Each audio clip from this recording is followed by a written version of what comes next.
Makes sense. Great morning, world. Great morning, friends. This is Dr. JC Doornick, and welcome to another edition of the Make Sense with Dr. JC podcast. Today, we're going to be making sense of change. What's really cool about making sense of change and attaching it to this book summary that we're going to connect, just imagine what it's like to make sense of change. And if you don't like the way you look at change and you want to change the way you look at change and see the way you look at change, well, then this episode is for you. We're going to be making a connection today with the unbelievably popular life-saving book called Who Moved My Cheese? Definitely in one of my top 5. I don't know if I have any room in my top 5 all-time most impactful books, but I'm going to squeeze this one in, even if it has to be like a 5.5, just because of how amazingly impactful it's been in my life. So today's Making Sense of Change, a book summary of Who Moved My Cheese. If you're someone who's been feeling like life is moving a little bit too fast or faster than you're ready for it to move, maybe you're facing a change that feels overwhelming, uncertain, or even unwanted, today's episode is for you. And I'm just thinking right now that's probably everybody, or at least the ones that are willing to admit it. So today we're going to be making sense of one of the most universal and challenging experiences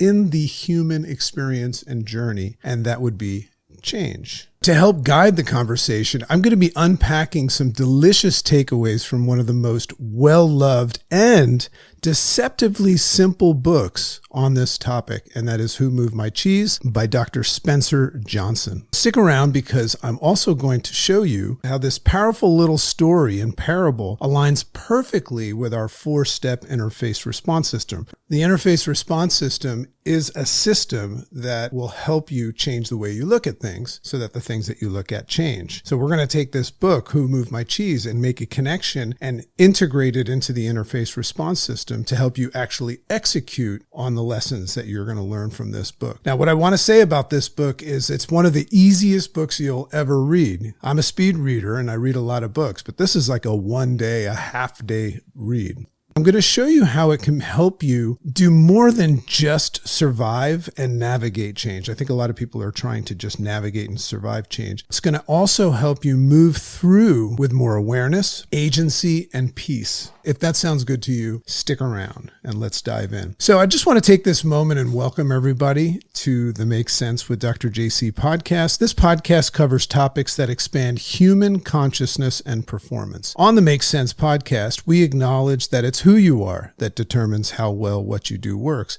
and that perception is subjective and an acquired taste. When you change the way that you look at things, the things that you look at begin to change. The Make Sense podcast is sponsored and primarily funded by the Make Sense Academy, and that's our private community where open and curious seekers of growth and expansion apply the Make Sense principles and systems to move from simply going through life to growing through life. Check out the Make Sense Academy, risk-free for less than you will probably spend in the next day or so on some shit that you don't even need. Welcome, my friends, to the uprising of the sleepwalking masses. Welcome to the Make Sense with Dr. JC podcast. So let's dive into this. So first of all, this amazing book very often gets read without knowing too much about the author. So I always like to take these books that we're going to use and comment a little bit about the author. Who Moved My Cheese was written by Dr. Spencer Johnson, who's a physician and thought leader who has a special gift, like all of us. His gift is for turning complex human behavior into simple story-based steps. That's a superpower. In this world where we're trying to explain things and make sense of things, everybody's trying to make sense of things, which is the premise of a lot of the coaching that I do. So if you have this talent of taking something and turning it into a story so that somebody has an easier try at making sense of that, that's going to be greatly appreciated. So that's why his books are so wonderful, is he uses stories and fables to explain deep concepts that you might not pick up otherwise. So he co-wrote another very popular book called The 1 Minute Manager, and the book that we're going to cover today, Who Moved My My Cheese, which, by the way, became an instant classic in personal development and the corporate leadership spaces. It's been published in over 40 languages with over 28 million copies sold. That's a pretty good, successful book story, and you're going to see why. So why is this such a massive success, for such a short book? It's just like a little half-day read. It's because it hits a deep shared nerve that sits inside all of us, and we're going to cover that today. This book is about change, but not just changes as a concept in general, change as a personal experience with confrontation. This is what makes this book really interesting. It's one thing to learn about change from afar, but he's going to talk about our interface with change, our confrontation and experience that we have with change, because that's the only aspect that we control. We don't control change. If you're just watching change from afar, you're watching a show that you didn't produce and you didn't direct. But if you're looking at your experience and confrontation with change, there's a lot that can be done. So yes, this book is about evaluating and interfacing with change and helps us change the way we look at change, which makes the way that we look at change. So it's about how we respond when life stops going the way that we expected, or when something we were counting on gets taken away from us. Those are the kinds of change that we need to learn how to interface with more successfully. And even though it reads like a children's story, which you're going to see soon, the message is for grown-ups, navigating the real world loss and identity shifts. So there's his superpower. He makes this like a children's book. And by the way, children will read this book and be able to get it as well. That's such a powerful move. I see that as a flaw in personal growth. And I just want to make a little bit of a disclaimer about my thoughts on personal growth and self-development. I feel like personal growth and self-development have amazing things and distinctions and insights and breakthroughs. But like Alcoholics Anonymous, you have to have a problem before you get access to them. I would love, like this amazing author has done, if those greats on up to the greatest would take their books and write them in a way that a 6-year-old could understand, so they could proactively teach them things that would help them avoid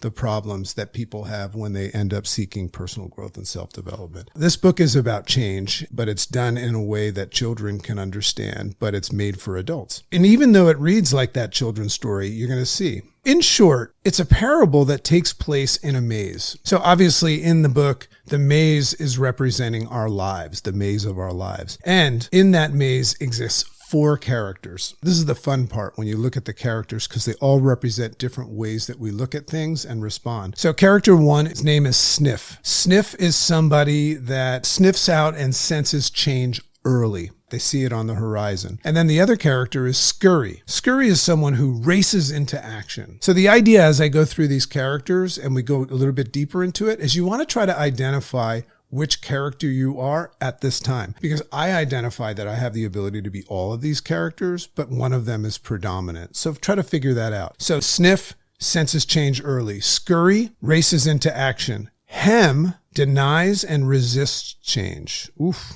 that's a tough one. I've been there. And then Haw, Hem and Haw, learns to adapt over time. And I think that probably represents most people that are involved in personal growth and self-development. Each of them is looking for cheese. That's the story. Sniff, Scurry, Hem, and Haw are all looking for cheese, which in the story represents anything that you're seeking or relying on right now, like success, love, peace, security, health, status, money. Whatever you please is your cheese. I wrote that. Make sense? In the beginning, everything looks normal, right? All 4 characters happen upon a massive piece of cheese in the maze, and that's referred to this spot in the maze called Cheese Station C. It's almost like a scientific project or experiment going on. So they show up every day, eat their fill, and build routines around going to Cheese Station C. Some even start to take it for granted. So he starts to mention how we start to notice that people take for granted that which is always there, or who is always there in our life. But then, as fate would have it, and as change would have it, upon returning to Cheese Station C one day, the cheese has disappeared. It's been moved. It's gone. So we get to see how all 4 of those characters, which you're going to be trying to figure out which one you are at any time. And if you can phase place your character and see that your character is an inefficient version of yourself, then that would be you catching yourself drifting and then unveil the opportunity to shift. So it's really fun to start playing around maybe with your friends and know the characters and be able to phase place and identify yourself as a character that is not going to get the job done or is wasting time. So the cheese has been moved one day and we get to see how all 4 characters react. So Sniff, right, who senses things early, Sniff is not surprised at all. He saw this coming and understand that change is actually inevitable. And Scurry, the one that goes into action, who's all about taking radical responsibility and action for his life, doesn't spend too much time analyzing things. So Sniff and Scurry are a great team, especially if they work together. They lace up their little maze running shoes and do what? Start searching for new cheese in the maze. But there's Hem and Haw. Hem and Haw, as soon as they notice that there's no more cheese, they freeze. A lot of rhyming going on here. I don't know if you noticed. So Hem refuses to accept the loss. He digs in. He gets angry. He positions himself as a victim of the cheese being gone. He gets angry. He keeps going back to the same empty station day after day, hoping and praying that things will return to what he called normal. He doesn't find that this is a fair thing. Who did this? He wants to know whose fault it is. So that's Hem. And then on the other hand, there's Haw. Haw at first takes Hem's lead. Haw is actually affected and influenced and persuaded by Hem. He's bummed out. He says, yeah, me too. He joins a movement with Hem. And over time, he starts to get more conscious and realize that this is not working out. That's what Haw does. Staying stuck at this old spot, waiting for Godot, like the other fable, this place of denial and frustration isn't getting him anywhere. So Haw actually has the ability to recognize the definition of insanity, trying to do the same thing and expect different results. Hem can't see that. Hem digs in and he buys real estate below the line of responsibility. He's a victim and he's going to sit there and wait until somebody comes to save him. And all the messages that we hear in life is that nobody's coming to save us, right? So eventually Haw musters up the courage, this is us, most of us, to leave the comfort zone and head back into the unknown of the maze. Brave move for Haw. As he goes, he begins to leave messages. This is such a sweet part about this book. And these messages are gold. So as Haw is going on an exploration into the unknown, you've got Scurry and Sniff who are running around saying, with all this shit, there's got to be a pony somewhere. But Haw took some time and he's going around, but he's also considering paying it forward to others that might be lost. Are you somebody that pays forward what it is that you learn in your insights? When my book comes out, you'll see that's what it is all about. He starts to leave messages for others on the walls. This is about wisdom being accessible to everyone that follows. Whenever we go through life and we learn a breakthrough, like I had some of the most life-changing breakthroughs ever. I don't leave those messages for others, especially my children, then I won't get to keep those breakthroughs. I always say this at the end, if you want to keep something, give it away. So here are some of the ideas of some of the messages that Haw leaves so courteously for us. What would you do if you weren't afraid? So these are the things that are going through his mind that are helping him go. Smell the cheese often so that you know when it's getting old. Do you know when cheese station A is getting old? Because remember, the other character, Sniff, who can see things coming before they happen, that's a talent of his. So he can smell the cheese before it gets too old or before it disappears. And then the other one is movement in a new direction helps you find new cheese. There's so many valuable lessons in that, right? So these are messages that he's leaving on the wall for others. Highest level of consciousness to serve mankind. The greatest gift that we will ever receive is the gift of helping others, to be useful in helping others get what they can't get. Paying it forward. And of course, here's the big one. The quicker you let go of old cheese, the sooner you will enjoy new cheese. So there's a time constraint. There's a time suck in being stuck in our old ways. As a matter of fact, a lot of people die with that written on their tombstone. The moment that you're dissatisfied in life and you're sick and tired of being sick and tired and things like that, the quicker you move on from that, take action today, the sooner you will enjoy new cheese. Now, here's the thing. This story is so simple that your brain actually might be tempted to brush it off or overcomplicate it. The trick to this book is to keep it super simple. But don't let simplicity fool you in this book. It's actually a mirror. It asks, which character are you at this time? Are you Sniff right now? Give it a try and tell me which character you are. I'm going to read through them right now. If you're listening to the podcast, write it down and send it in to me. Write it out a little bit and explain to me some characteristics that you've identified about yourself. Are you Sniff? Tuned into things early. Fully embrace change and challenges as ingredients in the recipe for more cheese. Not surprised when confronted by change. See change as an expected guest. That's Sniff. Or are you Scurry? Ready to move, no matter what. Obstacles are the way, and your antidote for change is action. That's Scurry. Or are you Haw? Scared but curious.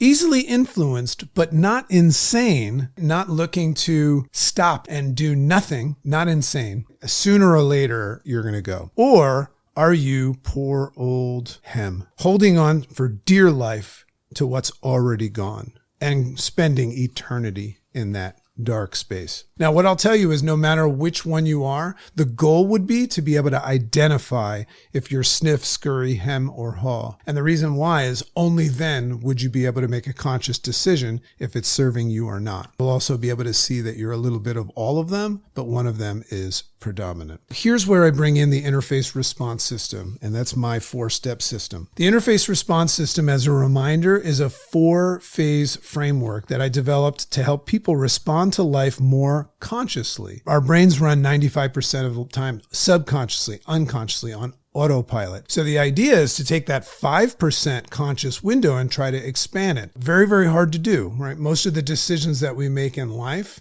and the perceptions we make in our responses are run by our regularly scheduled program. So the interface response system is a tool that anybody can use, and this is what we teach in our Make Sense Academy, to apply at any time when you're evaluating things. That helps you, as I said before, change the way you look at things. So it's a 4-phase framework that I developed to help people respond to life more consciously, especially when they're being emotionally or psychologically triggered by the adversities associated with change. Here's how it aligns beautifully with this amazing book. So in phase 1, in accordance with this book, and here's some of the lessons. In phase 1, we call it perceive. So this is where we become armed with awareness. Phase 1 arms you, equips you, weaponizes you with awareness. Awareness of the conditioned nature of your mind. Your mind's been conditioned. Aware that the thoughts and feelings that we see and feel in the face of change are not all our own. They came from somewhere else. But they're ones that we acquired as gifts and offerings from what I call our MFTPSE,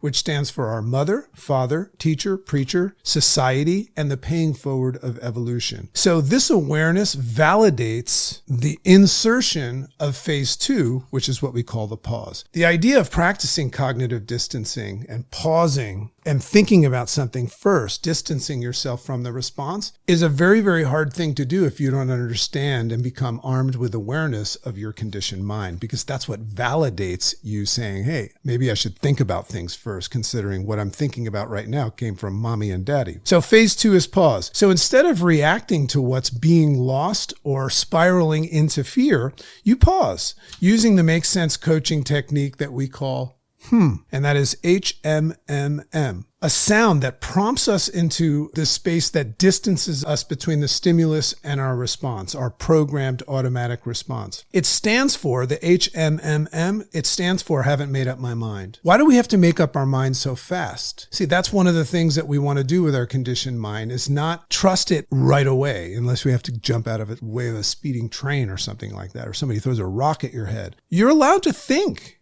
Because if you don't think, what you're going to do is you're going to allow your knee-jerk reaction to call the shots. That's not being the dominant force of your life. That's handing over the keys of trust to a program that somebody else did. This places you in the space between the stimulus and your response, where you may evoke phase 3. So in that space is where you can practice phase 3 of the interface response system, and that is called process. Now, in this space between the stimulus and your automatic response, we give ourselves permission. So you have to actually take the write protect switch off of your SD card, which means that your you're open and curious to new information. So you have to give yourself permission to evaluate the perceived change in this case through the various lenses and perspectives outside of the one that you always use. This is why JC wears glasses with no lenses. And everybody says, oh, that's funny. It's a funny gimmick. It's just a reminder. It's an anchor for me that I get to choose what lenses I look at. So I don't want some external lenses put in my glasses. Now, the funny thing is I've been doing this so long that I'm almost blind without them. So I put them on and I can see better. I can't explain it, but that's the way it happens. So we do this by running the perception of change through what we call a sorting filter. And we teach this in our Make Sense Academy. If anybody's interested in that, just say, make sense, and we'll tell you about that. This sorting filter has built into it, and you've programmed this sorting filter to ask specific questions like, what's happening here? What's really happening here? What actually changed? What assumptions am I making? Does this really affect me? Is this happening to me, or is it happening for me? What am I actually afraid of here? What is the change revealing about me? Ooh, I love that question. And here's the last one. What might be possible now as a result of the change that wasn't possible before? So these are questions that we program into our sorting filter, and we just give ourselves permission, now that we're in this conscious space, to pass what we're perceiving through these questions. And if it makes it all the way through and check, and it's worth your time, well, then deal with it. I don't like to just deal with things with my knee-jerk reflex that I learned from mommy and daddy and teacher and preacher and social media. And remember, whatever we consume with regularity is what we assume with regularity. I'm not letting those guys make the decision. Here is where Hall started his transformation. Remember, Haw is the one that eventually goes out on his own. So when he finally noticed that clinging to cheese station C was not working because there was no cheese there. In fact, I believe that Haw is actually a good representation of most people, especially those that come to me that are taking interest in Make Sense coaching and Make Sense Academy. These are people that are sick and tired of being sick and tired. When somebody comes to me and claims that they're stuck, that's a Haw move. I'm like, what's up, Haw? That's somebody that goes, I don't want to be stuck anymore. Is that you? That's not a bad place to be. The worst place to be is him, when you're like, I'm not stuck. This is not my fault. This sets you up after you look at things through different lenses and different perspectives, and you get to pick the one that is most in support and conducive with your goals and dreams. That's the process phase. Then you can move into phase 4, and that is called proceed. So now that you've paused and properly processed things, you're ready to move. This is when Haw goes out there and he starts exploring. But you're not doing this reactively. You processed with alignment. You processed things and you questioned whether they were in alignment with your intentions and whether or not they're in support of your goals and dreams and the things that matter most to you. So if you've done that, congratulations, you're ready for a healthy response. And that's the whole premise of changing the way you look at things so that the things you look at change. If you change the way you look at things, that changes the way you're looking at them. They start to change and you get to see if they're actually worth your time. Isn't that cool? Their value either comes out or diminishes. This is how I've gotten rid of people in my life. Can you relate? So you don't run away from change. You actually start to move with it. And this is where Sniff and Scurry live. They move with change, right? So you start to evolve from Haw into Sniff and Scurry. You start to take on their traits. We do so with alignment with our highest wants, needs, and desires. This is when Haw kind of starts to re-enter the maze, unsure of what he's going to find, but knowing that he can't get stuck, knowing that he can't stay stuck. That's that moment. If you feel like you're stuck and you don't want to be stuck, you're going to throw a Haw move. You understand? That's the Martin Luther King would call it the fierce urgency of now. There's that moment where you don't care about how you're going to get somewhere. You're either attached to a goal that's super sexy and valuable for you, or you're in such a situation that you hate so much, and I've been there, that you'll do anything but it. And I always give that analogy. If I put your head underwater and you can't breathe, what do you want? You want air. You don't know how you're going to get it, but you're going to do everything close to dying to get that air. That's the way human beings are. So I want to give some of my own thoughts on this. I call them dragon thoughts. So the most important lesson that I picked up is that change is not the enemy. Let's create a different relationship with change. Change is not the enemy. Our relationship with change and the way that we look at it is what actually determines whether we suffer or grow. So if you feel like you're suffering right now, I'm going to contend and challenge you to look in the mirror and say, am I actually suffering, or am I just looking at this situation as me suffering? Because all you have to do is change the way you look at things. Come learn how to do the interface response system, and you'll learn how to do that. And then you'll start to grow. And that's when somebody starts to say, maybe I'm actually growing through this instead of just going through this. So catch yourself being a hem. At least advance yourself to a haw. And then you get to the sniff and scurry. So if you're clinging to something that used to feel secure, you've been waiting for your cheese to come back. If fear has kept you from exploring what's next, then this actually might be a window, an opportunity, and your moment. A moment like this. I love that moment where I recognize that all of my uncomfortable discomforts and frustrations and sometimes anger and things like that is an opportunity and a moment. Potentially, you could look at it as something called a wink from God. And it's a wink saying, lace up your shoes, stop hemming and hawing, and step back into the maze of life and start sniffing and scurrying. Not recklessly, not seeking perfection, but more consciously and trusting in the process and embracing change as a necessary ingredient in the recipe for success. So using the interface response system to help you execute the goal of changing the way that you look at things so that the things that you look at change. That's the idea of the interface response system. And anybody can use it, even the ones that don't believe in themselves, which is not a precursor for success. Neither is timing or motivation. So this is some good shift as it places you in control of change. That's the idea, is change is not the enemy unless it's running your life. But you're going to shift and become in control or claim control of change, thus equipping you to proceed phase 4 with power and confidence. So let this story be more than just a summary for you, and please go read the book. We're talking about like a book you could probably read in 3 hours. Let it be a call, a small wise nudge from the part of you that is open, curious, and ready for more. Sick and tired of being sick and tired, but open, curious, and ready for more. And I'll leave you with this, something that Hall wrote on the wall for us all, and I didn't share it for you yet.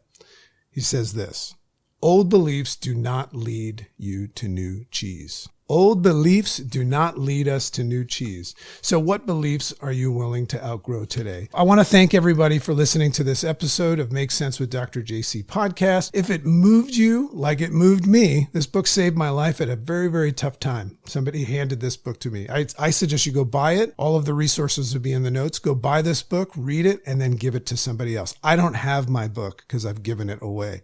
I buy a lot of these books, very small, very cheap. I encourage you to read it and share it with a friend who may be standing on the edge of change. And if you're ready to go deeper in building emotional intelligence and conscious responding in your life, I'm going to encourage you to check out the Make Sense Academy and just say Make Sense, and I'll send you information for that. It's not for everybody, but it is open and available to everybody because it's a timing thing. You got to be ready for growth and start taking the steps towards becoming the dominant force of your life. So until next time, stay curious, stay grounded, and remember, you don't control the maze. You just have to learn how to move with change and move through the maze. Remember, if you learned something today, give it away. That's the only way it's going to stay. I'll see you next time. Have a great day. Makes sense.